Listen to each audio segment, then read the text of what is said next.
Political statement नहीं है, सिर्फ खटाखट की व्याख्या मैं कर देता हूँ। इंदिरा गांधी जी ने गरीबी हटाओ का नारा दिया था 70 के दशक में जी। और हम है 2024 में, तो उनकी खटाखट की ये व्याख्या है। इंदिरा गांधी जी ने जो नारा दिया था वो अभी उनका पोता पूरा करने की बात कर रहे हैं। भाई आपके नारों पर कौन विश्वास करेगा, जबकि मोदी जी ने करोड़ों गरीबों के जीवन स्तर को उठाने का काम किया।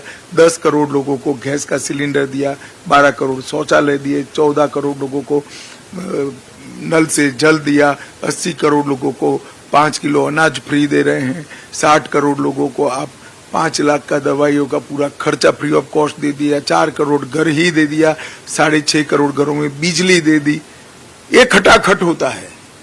इनकी खटाखट की व्याख्या 5 दशक लंबी है, हमारी खटाखट की व्याख्या 10 साल की है और अगले 5 साल में 100% सैचुरेशन आएगा।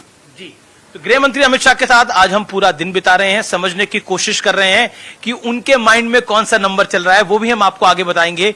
आप देखते रहिए हमारा ये वोट पथ गृह मंत्री अमित शाह के साथ।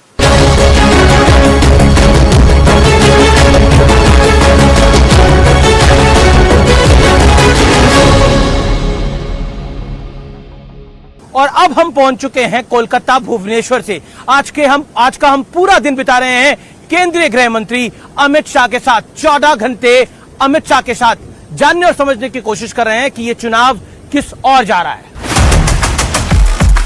वोट पथ में आज हमने लगभग 14 से 15 घंटे बिताए केंद्रीय गृह मंत्री अमित शाह के साथ। उनके साथ हम करीब ओडिशा की 4 रैलियों में गए और फिर अब हम कोलकाता में हैं और रात के लगभग 11 बज रहे हैं जब हम ये संवाद कर रहे हैं।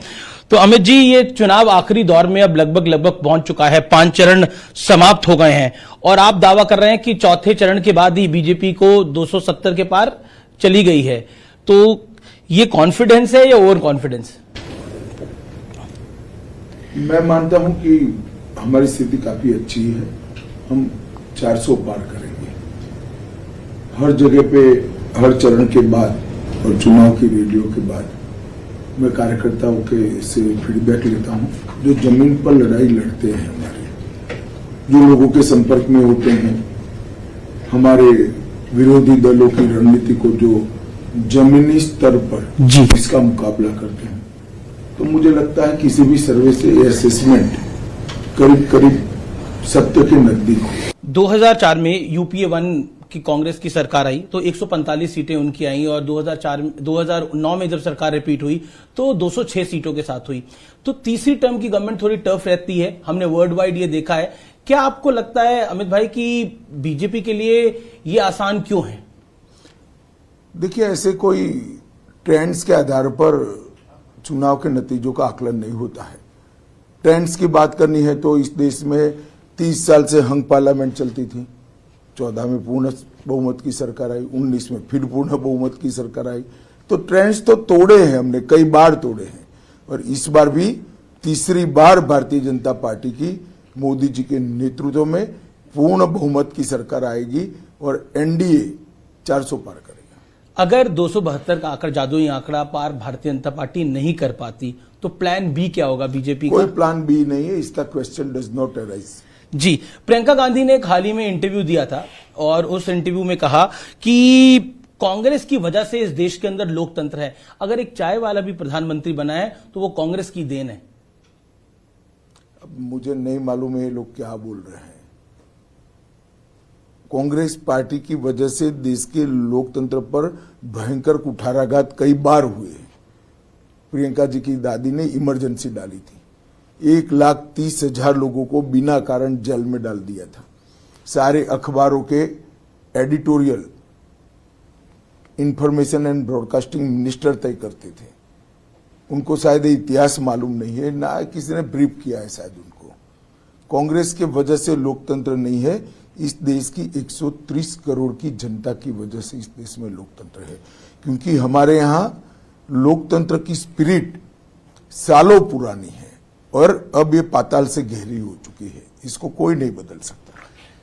क्या आपको लगता है, क्योंकि आप अपने भाषणों में बोलते हैं, प्रधानमंत्री मोदी भी कहते हैं कि इंडिया अलायंस जो है, इंडिया गठबंधन जो है, वो 5 साल में 5 प्रधानमंत्री देगा और नहीं, पहले समझ लो भाई, हमने नहीं कहा है, इंडी गठबंधन के एक नेता ने कहा है कि हमारे पास अभी नेता नहीं है, हम बारी बारी एक एक साल सत्ता संभालेंगे। वो कहते हैं हमारे पास युवा भी है, हमारे पास बुजुर्ग भी है, हमारे पास हर वर्ग का नेता है, तो हम नेता तय कर लेंगे, सरकार बन जाए एक बारी। नहीं, वो नहीं, वहां तक नहीं रुकते, 5 साल एक एक प्रधानमंत्री बनाएंगे, वहां तक जाते हैं।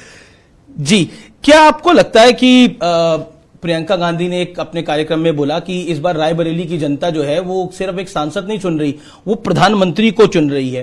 क्या आपको लगता है विपक्ष भी थोड़ा कॉन्फिडेंट हुआ है बीते 5 चरणों में? तो रायबरेली की सीट जीतने के लिए शायद उन्होंने कहा होगा, वो भी जान रहे हैं, मुझे तो मालूम नहीं, मगर उनका वैकेशन का प्लान भी तय होगा 4 तारीख के बाद का। लेकिन उद्धव ठाकरे भी कह रहे हैं कि मैं तो मोदी जी को पूर्व प्रधानमंत्री कहा करूंगा, मैं तो शपथ ग्रहण का न्योता देता हूं अमित शाह जी को और प्रधानमंत्री मोदी को। चलिए, अच्छी बात है, अब 1 तारीख को सब चीजें दूध का दूध पानी का पानी हो जाएगा। शरद राव पवार और उद्धव ठाकरे की पार्टी, उनका आरोप है कि ये पार्टी को भारतीय जनता पार्टी ने तोड़ा और वो ये मैसेज देने की कोशिश कर रहे हैं कि रियल पार्टी हम है और बीजेपी ने हमारे साथ हमारी पार्टी को तोड़ दिया है। देखिए, मुझे एक बात बताइए, अगर शरद पवार जी अजीत पवार को अपना वारिस घोषित करते तो पार्टी टूटती क्या? और उद्धव जी अपने बेटे की जगह एकनाथ शिंदे को आगे करते तो पार्टी टूटती क्या? इनकी पार्टियां अपने पुत्र पुत्री मोह के कारण टूटी हैं और वो कहीं और जाकर कारण ढूंढ रहे हैं, तो उनको कभी सफलता नहीं मिलेगी। लेकिन क्या आपको लगता है कि वो एक नीचे की तरफ एक सिंपैथी का मैसेज देने में कामयाब रहे? देखिए, सिंपैथी उनके लिए रहती है जिनके साथ अन्याय हो। उद्धव जी ने तो अपने सिद्धांत, अपना गठबंधन जी तोड़कर हमें डीच करने का काम किया था। मैं नहीं समझता इनको किस प्रकार की सिंपैथी की अपेक्षा है। आपके पास महाराष्ट्र के भी ट्रेंड्स आए होंगे, क्या कहना चाहते हैं आप महाराष्ट्र में? देखिए, महाराष्ट्र में कमोबेश हम हमारी स्थिति को बनाकर रखेंगे, इसमें कोई बड़ा उलटफेर नहीं होगा। आपकी टैली इंप्रूव हो सकती है महाराष्ट्र में? अभी बाकी है थोड़ा चुनाव, परंतु मैं मानता हूं कि हम हमारा बेस बनाकर रखेंगे। रैली में आपने बोला कि अरविंद केजरीवाल एक यू टर्न नेता है, किस कारण से आपने बोला?